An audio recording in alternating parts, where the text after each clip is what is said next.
For my next video, I'd like to do one on the Samsung Galaxy S24 Ultra and the new One UI 6.1.1. And this is a feature, we're going to go over two different features, and it's how to save some battery life.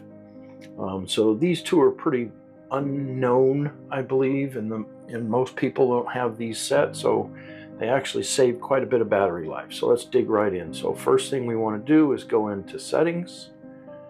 We want to go to connections. Then we want to scroll down and go to more connection settings. And right here, nearby device scanning. We want to turn that off. When that's turned on, it sits. Your phone will scan for devices nearby and let you connect to them in a pop-up or a notification panel. Your phone will scan for devices even when Bluetooth is turned off. So this is something that your phone will be constantly working on, trying to find a different device or whatever. You can always turn this back on if you want to connect to something, but in general, I say turn it off. So it's a good way to save some battery life.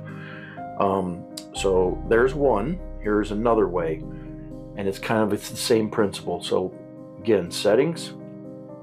We're going to go down to Google,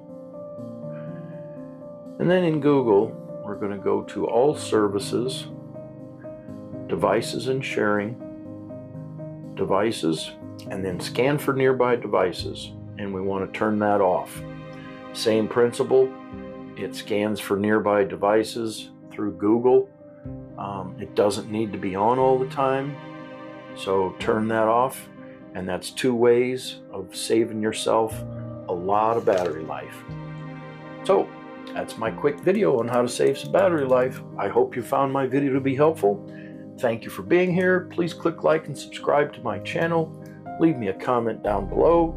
Click the new thank you button if you're really pleased with my videos, and until next time, I'm out.